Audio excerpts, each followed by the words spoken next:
युद्ध, प्यार, परमाणु विस्फोट, ग्लोबल वार्मिंग, कितना कुछ झेल रहा है हमारा नीला ग्रह। और आखिरी इन सब का जिम्मेदार कौन है? हम मनुष्य। परंतु क्या आप जानते हैं हमारे सुंदर से ग्रह को ऐसा बनने में कितना समय लगाता है? वह ग्रह जो हमारे लिए सबसे मूल्यवान है, वह कितने सालों के कठिन मेहनत का फल है? क्या आप जानते हैं? आइए आज हम चलेंगे समय में पीछे और शुरुआत से जानेंगे हमारे पृथ्वी के एक चट्टान के टुकड़े से लेकर एक जीवन से समृद्ध ग्रह बनने तक के सफर को।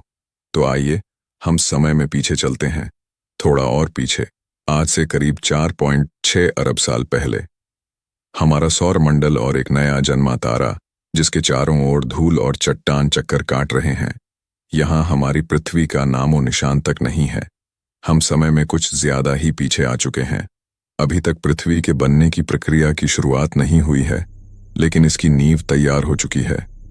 ये चट्टान और धूल अब गुरुत्वाकर्षण की वजह से आपस में जुड़ रहे हैं।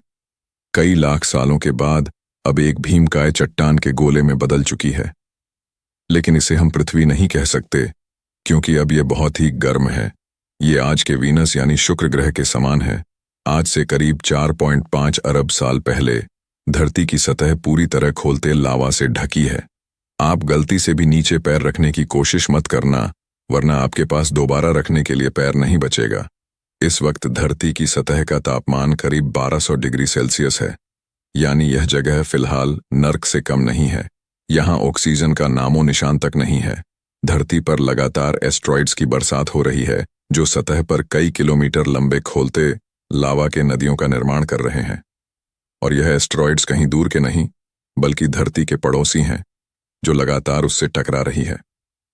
ऊपर देखिए, यह है एक नया नवेला ग्रह थिया, जो तेजी से हमारी ओर यानी धरती की ओर बढ़ रही है। करीब 15 किलोमीटर प्रति सेकंड की रफ्तार से, यानी एक गोली की रफ्तार से 20 गुना ज्यादा तेज हमें इसका स्वागत करना है, क्योंकि इसी की वजह से हमारे खूबसूरत चांद की रचना होगी। अब हमारी धरती चारों तरफ से अनगिनत चट्टानों के टुकड़े से घिर चुकी है। यहाँ इतने चट्टानी टुकड़े हैं। इस वक्त हमारी धरती के पास भी शनि ग्रह के समान अपना एक रिंग बन चुका है, जो बिल्कुल शनि ग्रह के रिंग के जैसा ही 2 भागों में बंटा है। पहला रिंग आज के धरती और चांद के बीच में है, और दूसरा चांद के पीछे।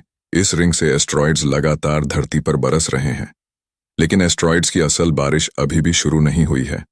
अब यह रिंग धीरे धीरे ग्रेविटी की वजह से एक 3000 किलोमीटर चौड़े गोलिया पिंड में बदल जाएंगे। और यहाँ हम देख रहे हैं हमारे चांद के जन्म को। यह है हमारा चांद। इसमें फिलहाल कोई दाग नहीं है, और यह अब हमारी धरती के काफी नजदीक है, जिसकी वजह से यह हमें इतनी बड़ी दिखाई दे रही है। इसका सरफेस अभी पूरी तरह से गर्म लावा से बना है, और इतने करीब होने की वजह से यह लगातार धरती पर अपना गुरुत्वाकर्षण प्रभाव डाल रही है।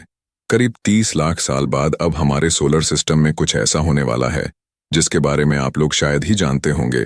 हमारे सौर मंडल के गैस जायंट्स अपने ऑर्बिट्स में बदलाव कर रहे हैं, और इस बदलाव की वजह से सौर मंडल के एस्ट्रॉइड्स और कोमेट्स के बीच में एक ग्रेविटेशनल मैस तैयार हो रहा है, जो उन एस्ट्रॉइड्स और कोमेट्स को सौर मंडल के आंतरिक भाग में धकेल रही है, सीधे सीधे मंगल, शुक्र, बुध और हमारी धरती की ओर। यही वह समय है जब हमारे चांद को इन एस्ट्रॉइड्स की वजह से उसके जाने पहचाने दाग मिलने वाले हैं। इस अवधि को कहा जाता है the late heavy bombardment. By the way, इस समय हमारा चांद भी बहुत ही गर्म था। आसमान में एक बड़े लैंटर्न की तरह चमकता था, और यह धरती के इतने करीब था कि इसका गुरुत्वाकर्षण हमारे धरती को आज की तुलना में 25 गुना ज्यादा प्रभावित कर रहा था।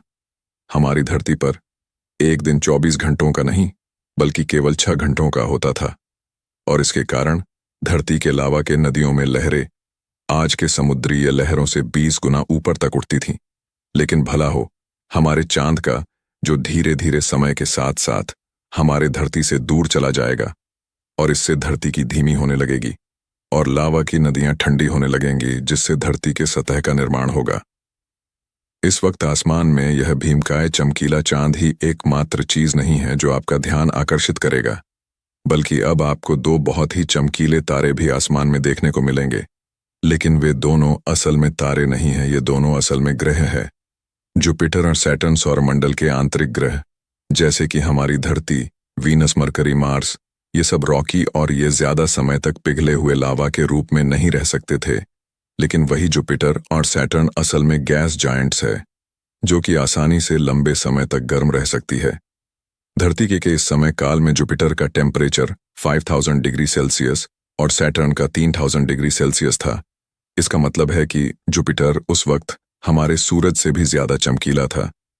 जैसा कि साइंटिस्ट कहते हैं कि तारे अपने जीवन के साथ साथ और चमकीले होते जाते हैं, तो उस समय हमारा सूरज आज से 30% कम चमकीला था, परंतु 4 अरब साल के लंबे अवधि में यह ग्रह भी धीरे धीरे ठंडी हो जाएंगे।